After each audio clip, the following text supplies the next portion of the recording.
জীব জন্তু জানোয়ার কত লক্ষ কত হাজার আল্লাহ ভালো জানে, যারা জমিনে বিচরণ করে, যারা জীবিত, মা মিন দাব্বাতিন, এমন কোন পশু প্রাণী জীব জন্তু পৃথিবীতে চলে না যাদের রিজিকের দায়িত্ব আল্লাহর উপর নাই। সবার রিজিকের দায়িত্ব আল্লাহর উপর।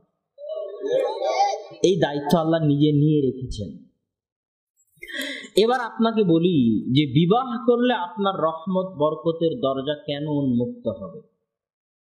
যখন আপনি পৃথিবীতে এসেছিলেন তখন আপনি আপনার রিজিক নিয়ে এসেছেন, যেটা আল্লাহ 50,000 বছর পূর্বে আপনার জন্য লিখে রেখেছে, পৃথিবী সৃষ্টির 50,000 বছর পূর্বে।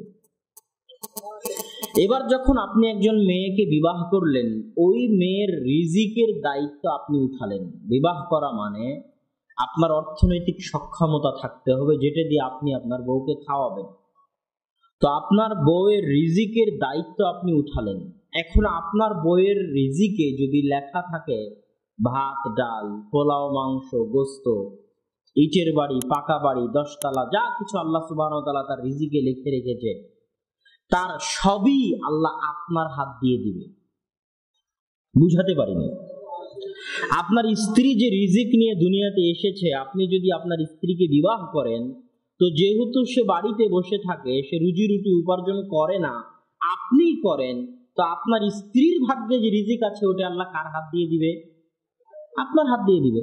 এটা পৃথিবী পরিচালনায় আল্লাহর নীতি। 1000 বছর থেকে, লক্ষ কোটি বছর থেকে আল্লাহ এভাবে পৃথিবী পরিচালনা করতেছে। যখন আপনার বাড়িতে একটা সন্তান আসবে, সে যে রিজিক নিয়ে পৃথিবীতে আসবে, যতক্ষণ না সে আপনার থেকে নিজের রিজিকের দায়িত্ব আলাদা না করে নিচ্ছে, স্বাধীন না হয়ে যাচ্ছে, ততক্ষণ তার ভাগ্যে যা রিজিক আছে সেটা আল্লাহ আপনার হাত দিয়ে পাঠাবে। এটা শুধু সন্তান সন্ততির ক্ষেত্রে নয়, আপনি যদি একটা এতিম ছেলের দায়িত্ব বহন করেন, তো এতিমের কপালে যা রিজিক আছে ওটা আল্লাহ আপনার হাত দিয়ে পাঠাবে। এটা আল্লাহর জিম্মেদারি, তার রিজিক পাঠানো আল্লাহর জিম্মেদারি। আপনি রিজিক উঠিয়েছেন, আল্লাহ আপনার হাত দিয়ে পাঠাবে। তো এই জন্য যখন আপনি বিবাহ করবেন, তখন রহমত বরকতের দরজা আপনার সামনে উন্মুক্ত হয়ে যাবে।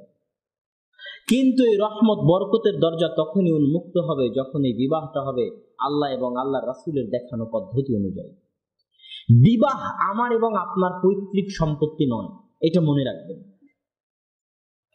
বিবাহ আমার এবং আপনার অনধিকার চর্চার বিষয় নয়। বিবাহ হচ্ছে রাসূল সাল্লাল্লাহু আলাইহি ওয়াসাল্লামের সুন্নাত। যদি আপনি বিবাহ করতেই চান, তাহলে আল্লাহ রাসূলের পদ্ধতিতেই করতে হবে।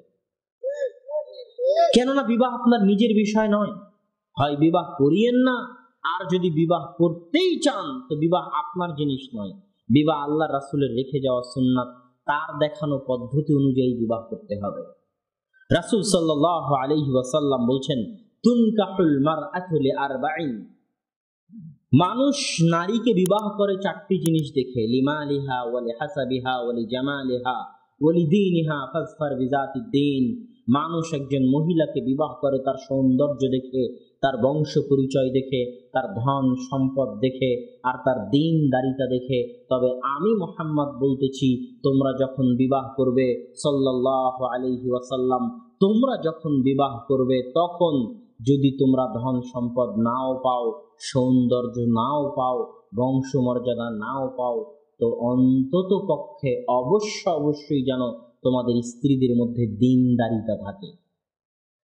কেননা একটা আদর্শ পরিবার গড়ার সবচেয়ে মজবুত পিলার, সবচেয়ে মজবুত ভিত্তি, সবচেয়ে মজবুত স্তম্ভ, সবচেয়ে মজবুত বাঁশ খুঁটি হচ্ছে আপনার স্ত্রী। আপনার স্ত্রী যদি ঠিক না হয়, পরহেজগার তাকওয়াবান না হয়, তাহলে আপনি 1000 চেষ্টা করলেও পরিবারকে আদর্শবান করে গড়ে তুলতে পারবেন না। একজন সতী সাধবী ন্যায়পরায়ণ পরহেজগার স্ত্রীর গুরুত্ব ইসলামে সীমাহীন ও অপরিসীম।